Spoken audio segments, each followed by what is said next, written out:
is CBS News Miami. Good afternoon, and thank you for joining us. I'm Najahe Sherman, and welcome to CBS News Miami's 4 p.m. Quickcast. Demonstrators descended on Alligator Alcatraz today.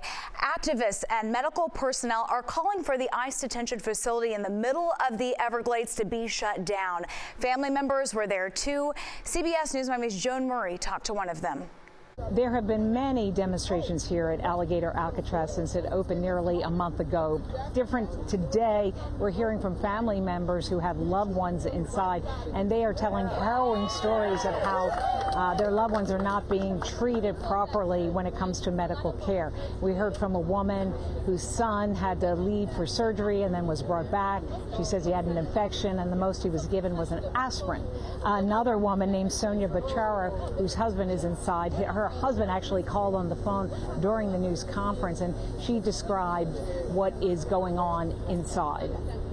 The officers are trying him, like cursing, saying bad words, tell him to go back to where they came from, and so on.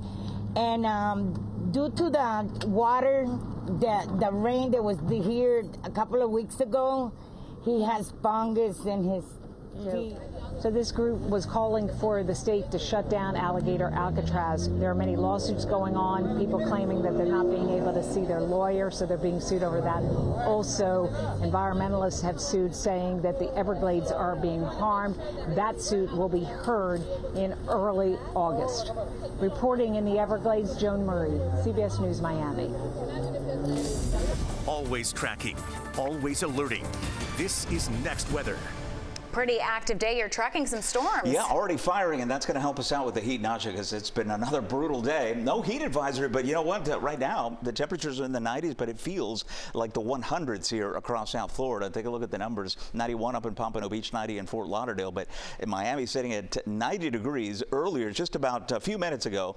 This was up to 106. We did not get that 2 hours in a row. That's the threshold, right? Splitting hairs for the heat advisory. It is a very steamy afternoon, no question. But unlike yesterday, we have storms popping, and they're going to continue to evolve as we head through the afternoon. So this is what I've outlined here. This is where we have convergence or winds meeting, right? Rising air can't go down. So that's what we get in the moisture column. We'll pull that up, and it falls as rain right now. Some pretty good clusters here across portions of northwestern Broward, just to the west of Parkland there, down towards the western Amber-Bank Arena. All this area here with a few lightning strikes over the last several hours. This is what we'll call the beginning, the initiation of thunderstorm activity. It was scheduled for late arrival today as a result of how the pattern is setting up. Next Weather Rain Tracker doing a great job of depicting what will transpire over the next few hours. And you see kind of the storms holding as they typically do over our western neighborhoods here, and then a bit of a drift towards the east. So some of the metros here getting in on the rainfall as well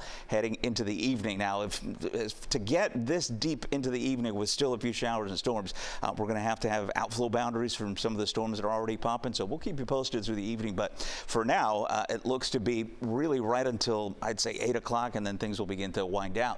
Courtesy of low pressure, this is the upper levels. We've been talking about this system. It's still east of us, but the influence is already being felt with more coverage as far as thunderstorms and that tropical moisture that's getting fed into the storms as well for locally heavy rainfall. This is our last gasp at getting some rainfall here. That is tomorrow, because I think Thursday already you can see the nose of what will be Saharan air. Isn't that fascinating there? You got the dust and the tropical moisture clashing there. Thursday morning, leftover showers, and then we kind of shut down the rain chances, I have to say, for the next several days heading into the weekend. There's the plume we've been tracking of Saharan dust.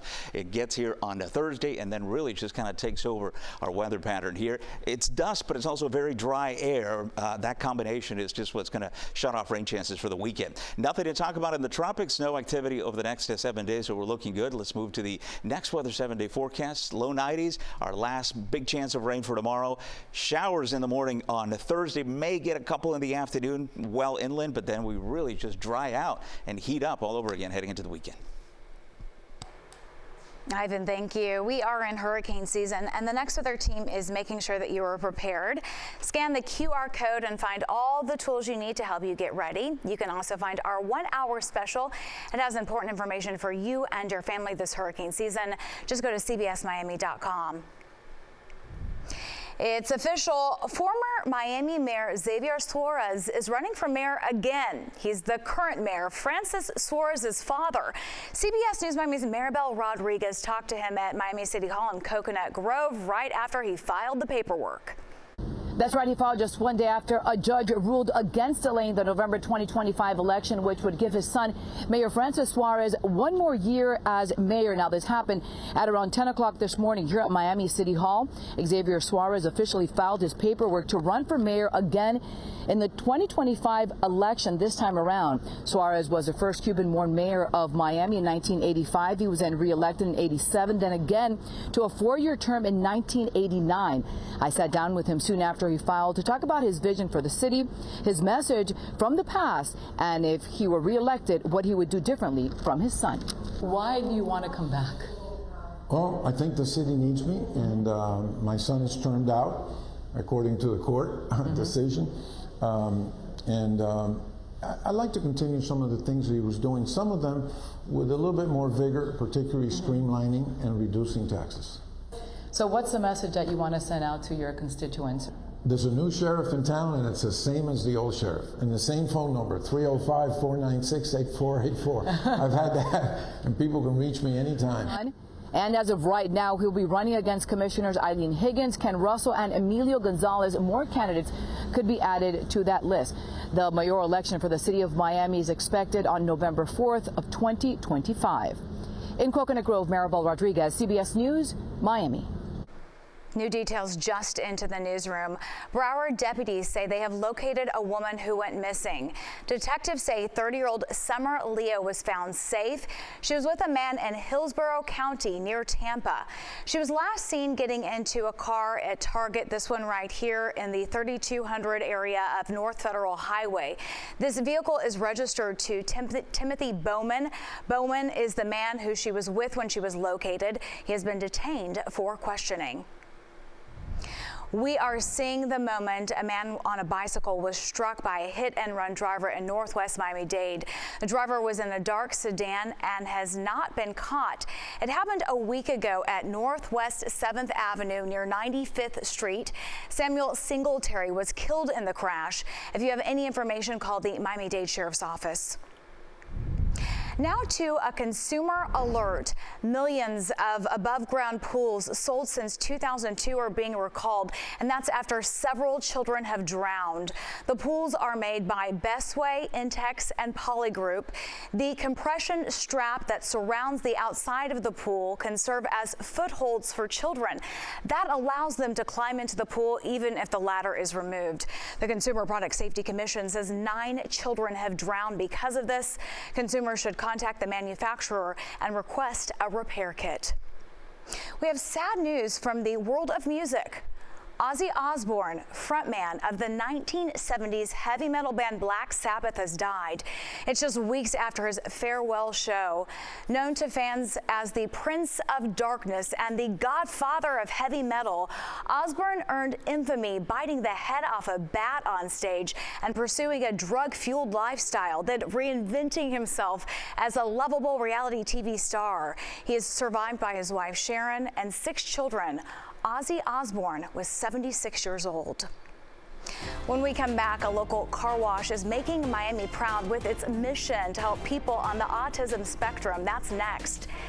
And don't forget, Dolphins training camp starts tomorrow, and that means Camp Dolphins kicks off tomorrow night. We're going to give you a look at all the action and all the news coming out of Miami Gardens each and every evening after the 11 p.m. news. That's right here on CBS Miami. And it all leads up to the first preseason game against the Chicago Bears on August 10th.